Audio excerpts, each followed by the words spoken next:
got Phil Tipitowski here with me from the Young Horses.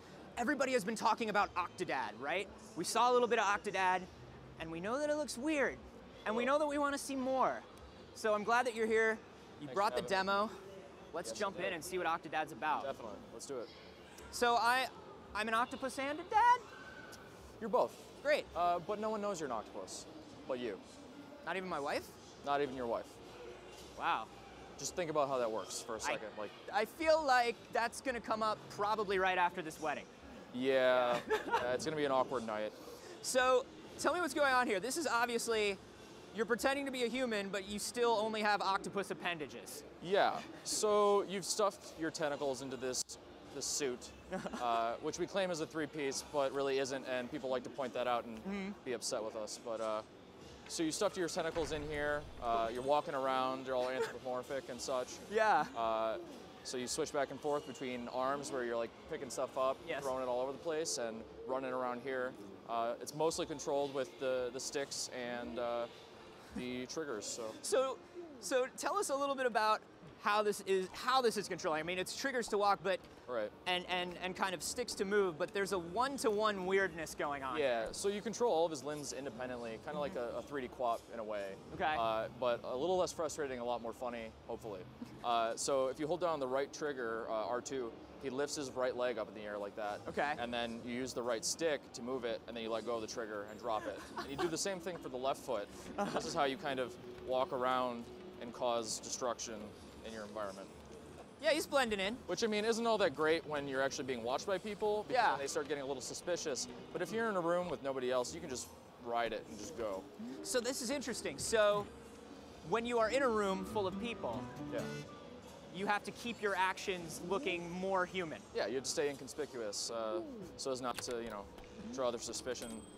Because, I mean, otherwise you look totally human, so. So is that the main crux of the gameplay here, is that you are going to be doing different day-to-day things. Right. People are going to be watching, and you cannot give away that you are an octopus. Exactly. And I mean, we have a whole overarching story that we haven't even really talked about yet. That's going to be a big surprise to people once we launch, I think. But you go through a day in his life, and this is the first level, which is actually like a flashback to his wedding. Well, a flashback dream. So, Octodad Origins. Exactly. Yeah. After this, you wake up in your house and you are so droopy and tired, and you just have to get out there and get some coffee, stuff like that, mow the lawn, important stuff like that.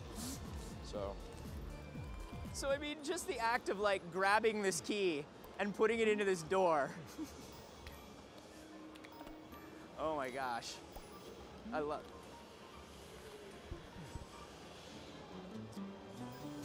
Yeah, I mean, it's easy mode. Yeah, so you guys are seeing here how Phil's kind of navigating via the controller. This is what it looks like to take steps. I'm gonna try to put the key in the door. Nicely done. I played this a few times, so. But yeah, I don't know, people come up to it and they think it's like, they're watching and they're like, oh, this seems really hard or like really difficult, but then they play and within 30 seconds to a minute, they're going. Yeah. It's wild. So how are you using the DualShock 4 other than just basic control stuff? Are you using any of the advanced functionality of it? Not yet. We'd like to use the touchpad for some of our menu stuff as well, and we'll be adding the rumble and stuff, and we'd also very much like to play with the light bars and tracking that with the PSI. Yeah. Because we want to do move stuff later as well if we can. Oh, that's amazing. Just because, I mean, I feel like it's a perfect fit, and I feel like maybe it's one of the only games where like motion controls actually make it easier. Yeah. You can just.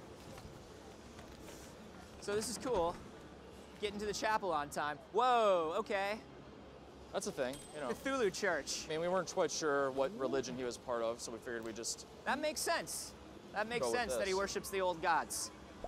And what else would you do? God, I don't know how this tie got up here. Someone is just a jerk. But we're not afraid to make a mess. Sure. At least right now, no one's around. This is amazing. Who is in Octodad's wedding party? Well, you'll find out. Okay. But, because we're about to get to the chapel, and Scarlett's family will be there, and, you know, you might have someone there, maybe not. There's a giant gate for all churches, you know. Yeah, sure, you gotta have a portcullis if you're a church. Exactly. When you're designing the control for something like this, You want it to be awkward. You want it to be lumbering. Right. What's the line? What's the balance? How do you know when it's too frustrating for people? We did a lot of testing. We have public tests like every 2 weeks, just to see what feels right for people.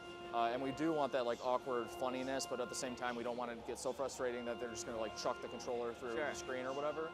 This isn't a Wii, and like, so we do these things where we add kind of these helpful forces to some of his movements. Like when you're walking upstairs, we add a little bit more force to the bottom of your feet to help you out. Gotcha. Because otherwise, some of this stuff can get a little bit more frustrating than funny. Who put those banana peels in the aisle? I mean, I assume the priest is just like banana fanatic or something like that, but so you have to kind of slowly, carefully get down this aisle. Otherwise, if you like, knock something over, that guy's drop like, a suspicion and it starts filling your bar. That guy's like, hey, I think that guy may be an octopus. Yeah, they're staring at me. They're creeping.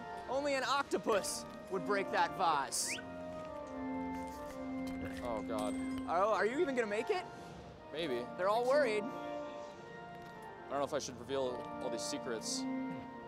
Yeah, reveal the secrets. Spoilers, just grabbing these hidden ties that we have all over the world that you collect. So this is great. So he's into accessories. Yeah, I mean, eventually you'll have a tie collection. You'll be able to swap them out and stuff like that. Nice. Maybe we'll get some DLC in there, like 30 new ties. It'll be great. Sell for like $100. Yeah, micro payments per tie. Yep. Sure. God, this donation box is like insane. I don't know who goes to this church. There's like the balloon. Obviously people from Hyrule. Yeah, exactly. Got a hymn board. Hymn 10,512. She's just like.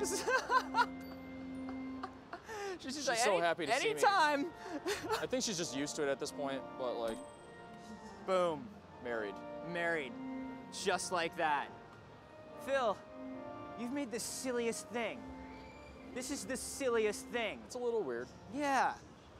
But I mean, we're a little weird. Sure. This is great though. Thank you. Coincidentally, there's 8 of us. Nice. Perfect. It's all number. coming together. It's deep. It's like Coherent. Lost. You're like, Hey, I like that show. it's a great show. Well, when are we going to be seeing Octodad? We're going to be seeing Octodad Deadliest Catch, hopefully in spring 2014 for PS4. Excellent. Current plan. Well, Phil, thank you so much for coming by. Thanks for having me. Pleasure to see you. And we have the trailer for Octodad because I know that you want to know more now. The song is super catchy. Excellent.